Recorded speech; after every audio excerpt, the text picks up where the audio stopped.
একটি প্রবাদ আছে, জনগণের জন্য খাদ্য হলো আকাশের মতো বড় ব্যাপার, কৃষি হলো খাদ্য নিরাপত্তার ভিত্তি। এ থেকেই বোঝা যায় কৃষি নিয়ে চীনারা কতটা সচেতন। তাই তো কৃষির উৎপাদনশীলতা বাড়াতে এবং কৃষিকে আরও সহজ করতে প্রতিনিয়ত চীন কাজ করছে অত্যাধুনিক কৃষি প্রযুক্তি নিয়ে।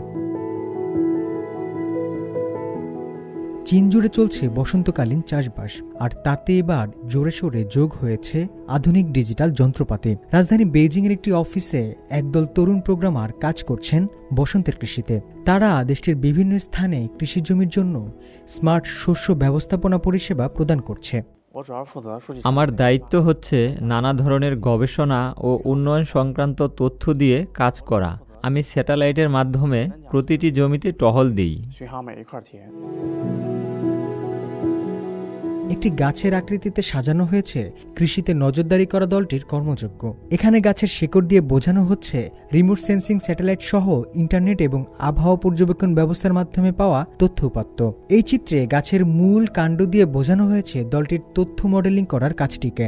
গাছের চূড়া দিয়ে বোঝানো হচ্ছে ফসলের চূড়ান্ত বৃদ্ধি, মাটির আর্দ্রতা, পোকামাকড়ের সংক্রমণ বা কোনো বিপর্যয়ের আগাম সতর্কবার্তা। এই প্রকৌশলীরা যে স্মার্ট খামার নিয়ে কাজ করছেন তার মধ্যে অন্যতম একটি আছে চীনের চিয়াংশু প্রদেশের হাইনান কাউন্টিতে। চিহে ফার্ম নামের খামারটির প্রতিটি জমির রয়েছে নিজস্ব ডিজিটাল কোড, আর এই কোডের মাধ্যমে কৃষকরা তাদের মোবাইল ফোনেই দেখতে পান যার যার মাঠের অবস্থা। খামার জুড়ে আছে ৬৯টি ইন্টারনেট অব থিংস তথা আইওটি। এগুলো মাঠ থেকে তথ্য সংগ্রহ করে তাৎক্ষণিকভাবে বেইজিংয়ের ওই পরিষেবা দলটির কাছে পাঠায়। সেই তথ্য বিশ্লেষণের পর কখন, কোথায় ও কতটুকু সার প্রয়োগ করতে হবে, কীটনাশক স্প্রে করতে হবে কিনা এবং সেচ দিতে হবে কিনা সে বিষয়ে কৃষকদের নির্দেশনা দেয় দলটি।